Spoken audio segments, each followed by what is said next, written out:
तो स्क्रीन दिखाई दे रही है सबको? Yes ma'am. Yes, ma'am. Pre operative care क्या होती है, कुछ बता सकते हो? मैम ऑपरेशन से पहले जो केयर की जाती है। हाँ जी। वो क्यों ही जरूरी होती है, कुछ पता है?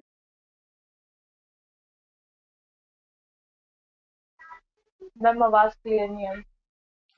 वो क्यों की जाती है? प्री ऑपरेटिव केयर या स्टेज जो होती है, क्यों इतनी इम्पोर्टेंट होती है? मैम जिससे कि ऑपरेशन करते वक्त कोई प्रॉब्लम ना हो। Yes, very good. तो प्री ऑपरेटिव केयर क्या होती है? प्री ऑपरेटिव केयर वो होती है जिसमें हम लोग क्या है, ऑपरेशन से पहले पेशेंट को जो केयर देते हैं।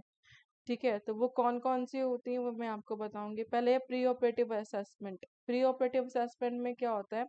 प्री ऑपरेटिव असेसमेंट का पर्पस क्या होता है कि हम जब भी हिस्ट्री लेते हैं पेशेंट्स की, हिस्ट्री में हम लोग उनका क्या करते हैं, नेम, सेक्स, जेंडर, एज, पहले कोई ऑपरेशन तो नहीं हुआ, अगर हुआ था तो किस चीज़ का हुआ था। फिर उसके बाद में अगर नहीं हुआ तो हमें कोई, ठीक है, इट्स ओके। फिर उसके बाद में हम उनका पूरा वो चेक करते हैं कि चार्ट मेडिकेशन कौन कौन सी लेती हैं। ठीक है, और कोई डिजीज कंडीशन तो नहीं है उनको, अगर डिजीज कंडीशन है तो उसके लिए कौन सी मेडिसिन लेते हैं, या फिर कोई मेडिसिन से उनको साइड इफेक्ट तो नहीं है, अभी कौन सी मेडिसिन चल रही हैं, वो सब कुछ हिस्ट्री हम पेशेंट का लेते हैं। नेक्स्ट है फिजिकल एग्जामिनेशन। हम पेशेंट का फिजिकल एग्जामिनेशन मतलब हेड टू फुट एग्जामिनेशन करते हैं, सिर से लेके पैर तक एग्जामिनेशन करते हैं, जिसमें कोई अबनॉर्मलिटी तो नहीं है वो हम देखते हैं। रिस्क असेसमेंट, मतलब रिस्क असेसमेंट में हम लोग यही देखते हैं कि पेशेंट को किसी चीज़ से एलर्जी तो नहीं है, किसी मेडिसिन से एलर्जी तो नहीं है। ठीक है, वो हम देखते हैं। Common causes for postponing surgery, मतलब क्या ऐसा कोई हमें हिंट तो नहीं मिला जिसकी वजह से हमें सर्जरी पोस्टपोन करनी पड़ रही है। जैसे पेशेंट हाइपरटेंशन का है, उसको अभी भी बीपी क्या रेज आ रहा है, तो हमें सर्जरी क्या पोस्टपोन करनी पड़ेगी। सेकंड है the purpose of pre operating visit. हम क्यों करवाते हैं प्री ऑपरेटिव? जैसे कई बार ऐसा होता है कि ऑपरेशन हमने कल रखा होता है, पेशेंट को हम आज बुला लेते हैं कि आप आ जाओ। जैसे कॉलिथियासिस वाले पेशेंट होते हैं, कॉल ब्लैडर वाले, स्टोन वाले पेशेंट होते हैं, तो उनको हम बोलते हैं कि आज आप आ जाओ। उसका क्या है, क्यों हम उसे बुलाते हैं? क्यों? हिस्ट्री टेकिंग करने के लिए, पहले इन्वेस्टिगेशन करने के लिए। ब्लड टेस्ट होता है पेशेंट को, हम लोग एडमिट करके एक दिन पहले क्या ब्लड टेस्ट वगैरह करते हैं। और एनेस्थीसिया वाला आके डॉक्टर जो है एक बार पेशेंट को देखता है कि पेशेंट कॉपरेट है, उसकी बॉडी जो है एनेस्थीसिया को एक्सेप्ट कर पाएगी कि नहीं कर पाएगी, कौन सा एनेस्थीसिया होता है पेशेंट के ऊपर सही है, मेडिसिन जो एनेस्थीसिया वाली होती है। प्री ऑपरेटिव मैनेजमेंट हम स्टार्ट कर देते हैं, जैसे पेशेंट को हम लोग अपने अंडर ऑब्जर्वेशन रख लेते हैं, उनकी आईवी फ्लूइड स्टार्ट कर देते हैं, कैनुला वगैरह लगा देते हैं, और पेशेंट को एनपीओ रात को हम लोग अंडर ऑब्जर्वेशन ही पेशेंट को नील पर ऑरल रात को कुछ खाने को नहीं देते हैं। ठीक है, और सुबह हम अपने सामने ही पेशेंट को रेडी करते हैं। और प्री ऑपरेटिव के मैनेजमेंट के बारे में हम लोग बताते हैं, हम लोग एनेस्थीसिया के बारे में पेशेंट को बताते हैं, ऑपरेशन में क्या होगा, कौन सी पोजीशन होती है, ये सब कुछ पेशेंट को पहले से ही हम लोग मेंटली प्रिपेयर कर देते हैं। और हम लोग ड्रग जो होता है उसके लिए हम लोग बताते हैं कि ड्रग जो मेडिसिन हम पेशेंट को दे रहे हैं उसका कोई साइड इफेक्ट पेशेंट को ना हो, इसलिए हम पेशेंट को पहले से ही मेडिसिन कौन कौन सी लेते हैं, कौन सी मेडिसिन से पेशेंट को साइड इफेक्ट है, वो सब कुछ देख लेते हैं। Introduce treatment in early postpone post operative period. ठीक है, मेडिसिन जो होती है हम लोग साथ के साथ पेशेंट्स को पोस्ट ऑपरेटिव पीरियड में देने शुरू कर देते हैं। ठीक है, ये मैंने आपको बता दिया एलर्जी। ठीक है, जैसे पहले कोई आपको एनेस्थीसिया दिया गया था, जैसे उसने बोला कि हाँ मुझे ऑपरेट हुआ था, तो हम पूछते जो एनेस्थीसिया आपको दिया गया था पहले, उससे कोई एलर्जी तो नहीं हुई थी, या फिर आपके गले में कोई खराश या आपको सिर दर्द, मतलब ये देखने के लिए हम देखते हैं कि एनेस्थीसिया देने से उसको कोई कॉम्प्लिकेशन तो नहीं आए थे पेशेंट्स को, या पोस्ट ऑपरेटिव को नोजिया वॉमिटिंग तो नहीं आया था, क्योंकि कहीं ना कहीं एनेस्थीसिया की वजह से ही पेशेंट को नोजिया वॉमिटिंग आता है आफ्टर ऑपरेशन, वो हम लोग देखते हैं। फिर उसके बाद पेशेंट के बाद कितनी देर बाद वो होश में आए थे, ठीक है, रेस्पिरेटरी प्रॉब्लम्स तो नहीं आई थी, कोई ट्रैकियल इंट्यूबेशन तो नहीं हुआ था, कोई कॉम्प्लिकेशंस तो नहीं आ गई थी एनेस्थीसिया देने के बाद, ये हम लोग पेशेंट से पूछते हैं। अल्कोहल, कि पेशेंट अल्कोहल तो नहीं लेता, क्योंकि अल्कोहल क्या होता है, हाँ, लीवर एंजाइम्स जो होते हैं हेपेटिक में उसको डैमेज कर सकता है, और हेपेटिक प्रॉब्लम आ सकता है, कार्डिक डैमेज हो सकते हैं अल्कोहल से, ट्रेमर हो सकते हैं। ठीक है, ये वो सब पेशेंट को हम लोग अगर अल्कोहल ले रहे तो हम लोग उसको मना करेंगे कि आप अल्कोहल नहीं लोगे, तभी हम एक दिन पहले ही पेशेंट को यहाँ पर बुला लेते हैं अपने पास एडमिट करने के लिए, मेडिसिन ऑपरेशन से पहले। ड्रग हिस्ट्री मैंने आपको बता दिया, ड्रग कोई कोई कौन सी लेते हैं, ठीक है, और ड्रग कौन सी हमें स्टॉप करनी है बिफोर सर्जरी, ताकि क्या है एनेस्थीसिया हम पेशेंट को दें तब कोई कॉम्प्लिकेशन ना हो। ड्रग हिस्ट्री सीवीएस मेडिसिन को भी है, वो हम पेशेंट्स को या beta blockers, calcium channel blockers, ये हम लोग दे सकते हैं पेशेंट की मेडिसिन ले रहा है कि नहीं ले रहा, कोई एंटीबायोटिक्स इनमें से कोई एंटीबायोटिक्स तो नहीं ले रहा। एंटीकोगुलेंट वार्फरिन एस्पिरिन, क्योंकि वार्फरिन क्या करता है, ये जो मेडिसिन होती है कहीं ना कहीं जो होती है एनेस्थीसिया वाले टाइम पे क्या है पेशेंट को इफेक्ट करती हैं, तो ये मेडिसिन जो भी है पेशेंट ले तो नहीं रहा, ये हम पेशेंट को एक बार कंफर्म करेंगे। फिजिकल एग्जामिनेशन के लिए आपको मैंने बता दिया, फुल एग्जामिनेशन करेंगे, हेड टू फुट एग्जामिनेशन, जिसमें हम हेड देखेंगे, आईज देखेंगे कोई प्रॉब्लम तो नहीं आईज में, नोज में, माउथ में, ठीक है, चेस्ट में इको करवाएंगे, ईसीजी करवाएंगे, उसके बाद में लीवर, ठीक है, रेस्पिरेशन, अबडमन में जैसे किडनी वगैरह, ठीक है, ये वो सब कुछ एग्जामिनेशन करेंगे। Colour activity and wet, dehydrated and type of breathing, breathing कैसे ले रहा है पेशेंट वो हम देखेंगे कि ठीक है ब्रीदिंग नॉर्मल ब्रीदिंग ले रहा है कि नहीं ले रहा। तो बीपी पेशेंट का चेक करेंगे, ब्लड प्रेशर हाई आता है तो हम जो होता है पोस्टपोन कर देते हैं सर्जरीज को।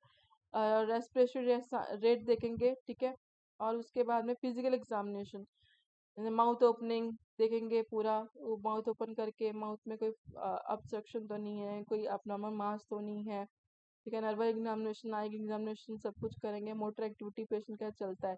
इन्वेस्टिगेशन में पूरा टेस्ट हम करेंगे, यूरिन टेस्ट, कोई बैक्टीरिया वगैरह तो नहीं है, सीबीसी, कंप्लीट ब्लड काउंट, कोई इन्फेक्शन तो नहीं पेशेंट को। Medically fit patient less than 40 years old, ठीक है, उसका उनका हम लोग क्या करेंगे एचबी और शुगर इन यूरिन, ठीक है, अगर वो मेडिकली फिट है, उन्होंने ऑलरेडी टेस्ट करवा लिया है और मेडिकली फिट है तो हम कौन सा टेस्ट रिपीट करेंगे, एचपी, हीमोग्लोबिन और शुगर और इन यूरिन, ठीक है, हम चेक करेंगे। Medically fit patient more than 50 years, ठीक है, उनका एचबी मतलब उन्होंने अपना अभी करवा के हटे रिसेंटली कोई मेडिकल टेस्ट, ठीक है, उसमें वो फिट आए हैं, तो हमने कौन सा ये नहीं कि दोबारा से सारे टेस्ट रिपीट करने हैं, हम कौन सा टेस्ट रिपीट करेंगे, HB, sugar and urine plus chest X-ray and ECG, ये हम 50+ वालों को करेंगे। 40+ वालों के अगर मेडिकल फिट ऑलरेडी है तो उनका HB and sugar and urine करेंगे।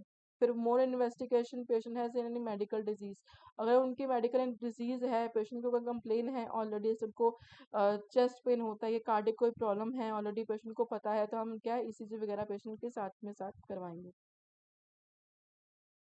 और एनेस्थीसिया की वजह से डेथ क्यों होती है, जब हम कोई प्री ऑपरेटिव असेसमेंट कर रहे हैं, हमने ये भी नहीं पूछा उनसे कि आपने कौन से ड्रग्स लेते हो, पहले कोई ऑपरेशन हुआ है, एनेस्थीसिया लगा है, कौन सा लगा है, कहाँ पर लगा था, जनरल लगा था ना, किस स्पाइनल लिया था, कौन सी उस वक्त कोई कॉम्प्लिकेशन तो नहीं आई थी, अगर हम ये इन्फॉर्मेशन नहीं लेंगे तो क्या है पेशेंट की एनेस्थीसिया के दौरान डेथ भी हो सकती है।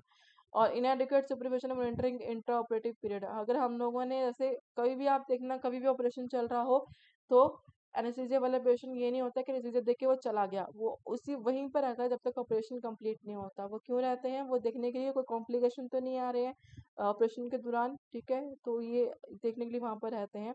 इनएडिक्वेट पोस्ट ऑपरेटिव केयर, अगर पोस्ट ऑपरेटिव केयर के बाद भी जब तक पेशेंट शिफ्ट हो गया रिकवरी रूम में ऑपरेशन होने के बाद, उसके बाद भी पेशेंट एनेस्थीसिया वाला पूछने आते हैं आर यू ओके, तब भी वो पेशेंट के साथ तब तक नहीं रहते तब तक पेशेंट में होते तब तक पेशेंट क्या है थोड़ा स्टेबल नहीं हो जाता, ठीक है।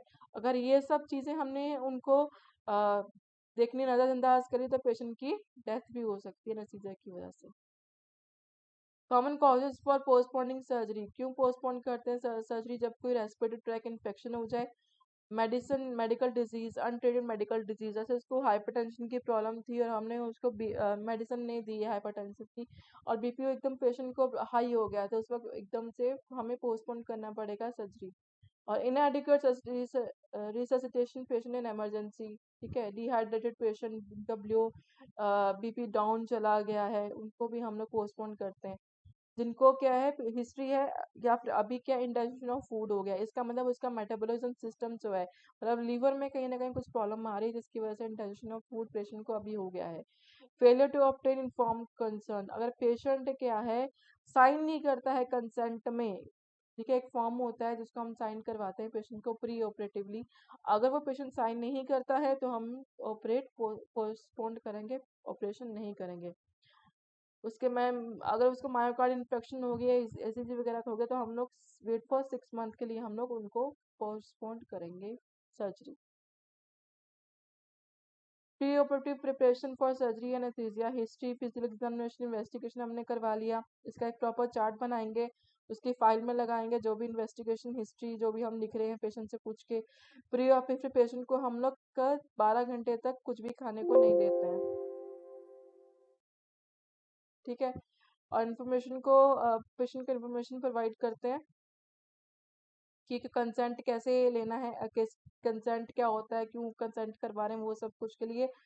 और प्रिपेयर करते हैं उसको ब्लड प्रोडक्ट जो भी होता है कलेक्ट किया हो उसके लिए स्टाफ को, और अदर इक्विपमेंट इन थिएटर्स उसको प्रॉपर प्रिपेयर करते हैं, ठीक है। बीपी उसका मॉनिटर करते हैं, कार्डियक मॉनिटर करते हैं, फास्ट ब्लड शुगर्स जो होती हैं उसको देखते हैं, blood preparation for major surgeries करते हैं, ड्रग विच में भी गिवन इन द डे, जो भी ड्रग्स होती है उसको अंडर ऑब्जर्वेशन रखते हैं कि डे में कौन सी है, साथ साथ में उसको लिखते रहते हैं।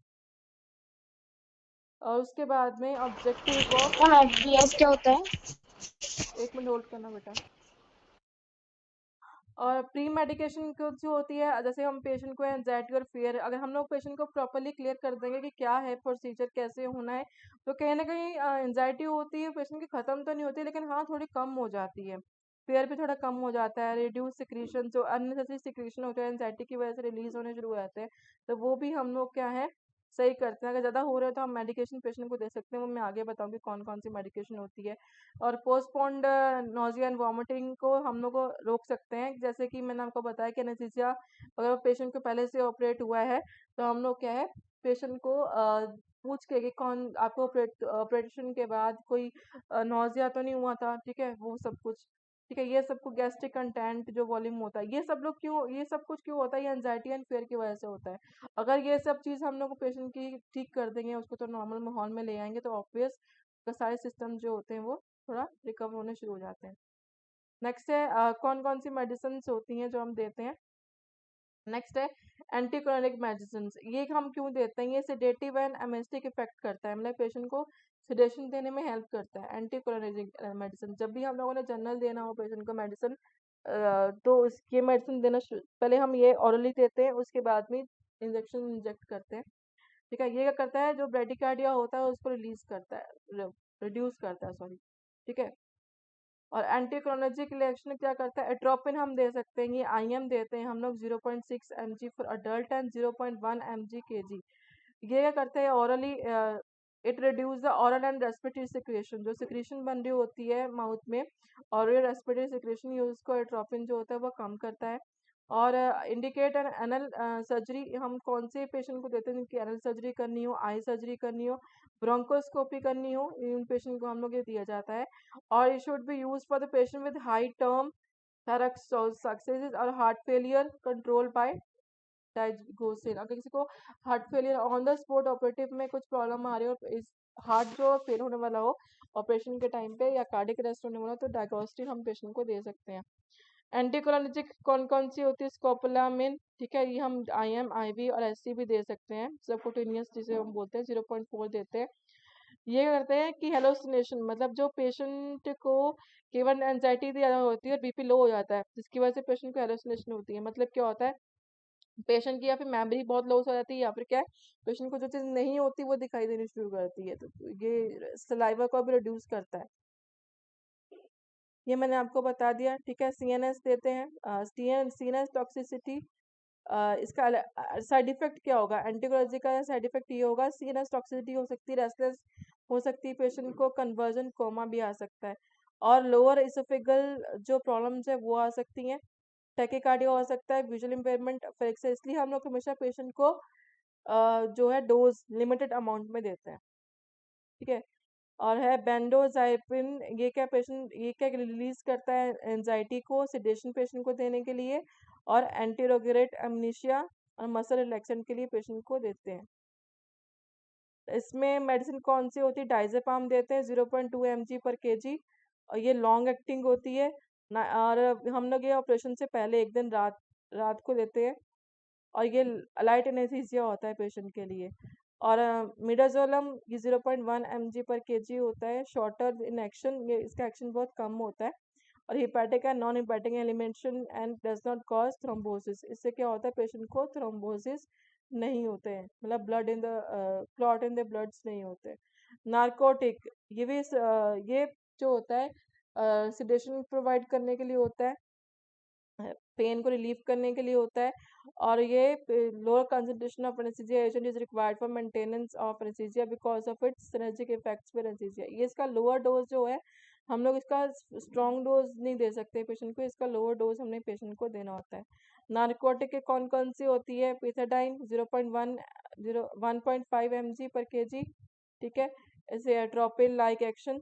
मॉर्फिन हम दे सकते हैं 0.15 mg पर kg, it more potent with incidents of vomiting. ये हम उन पेशेंट को देते हैं जिनको वॉमिटिंग कह रहा हो पेशेंट की, मुझे वॉमिटिंग आ रहा है, ठीक है, तो उनको दे सकते हैं।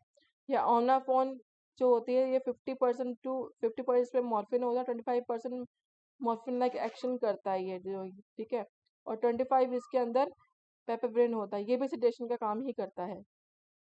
साइड इफेक्ट क्या होता है? अगर ओवरडोज पेशेंट को दे दिया जाए तो डिप्रेशन हो सकता है, ठीक है, वेंटिलेशन पे पेशेंट जा सकता है, और नॉइज़िया वॉमिटिंग पेशेंट को हो सकता है, और अपर रेस्पिरेटरी क्वेडेंट पेन हो सकती है, मतलब ट्रैकिया में पेन हो सकता है, नोज में पेन से हो सकता है, ईएनटी में।